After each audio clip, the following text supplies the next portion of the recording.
सुबह भैया, अभी अभी हमारी जॉब शुरू हुई है।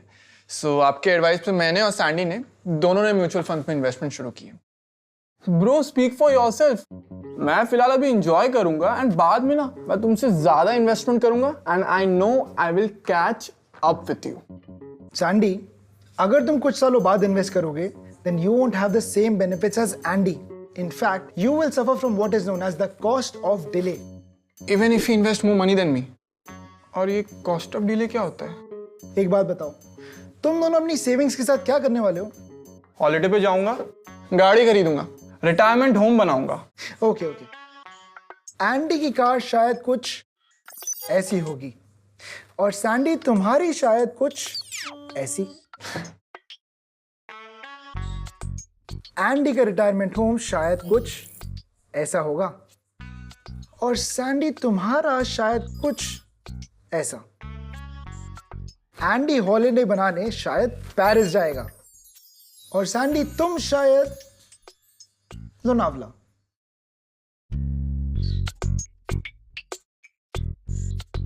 पर ऐसा क्यों?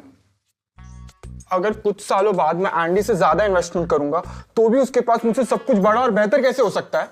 Because of compounding, early investments will make Andy more money, and while staying invested, Andy का पैसा और पैसा बनाएगा, लेकिन तुम कॉस्ट ऑफ डिले की वजह से कैच अप नहीं कर पाओगे।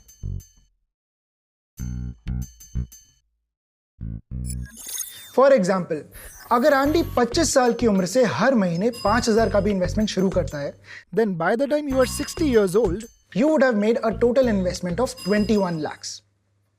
And your approximate wealth creation at the end would be 3.2 crores at an assumed return of 12% per annum. और सैंडी, अगर तुम 40 साल की उम्र से भी हर महीने 15,000 का भी इन्वेस्टमेंट शुरू करते हो, then by the time you are 60 years old, you would have made a total investment of 36 lakhs. लेकिन तुम्हारा approximate wealth creation होगा of only 1.5 crores at the same assumed return of 12% per annum. This means that you would make 1.7 crores less than Andy, even though you have invested 3 times more than him every single month. इसे कहते हैं cost of delay. और अगर Andy 1 साल late शुरू करता है तो उसे कितना कॉस्ट ऑफ डिले लगेगा? 1 साल? अगर एंडी अपना इन्वेस्टमेंट 1 महीना भी लेट शुरू करता है, then he would be losing out on a lot of wealth. और अगर बात करें 1 साल की, then approximately 40 lakhs, which means that instead of 3.2 crores, Andy बनाएगा 2.8 crores. पर ऐसा क्यों?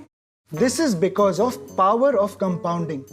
एंडी अपने पैसों को मल्टीप्लाई और कंपाउंड होने के लिए तुमसे ज्यादा टाइम दे रहा है।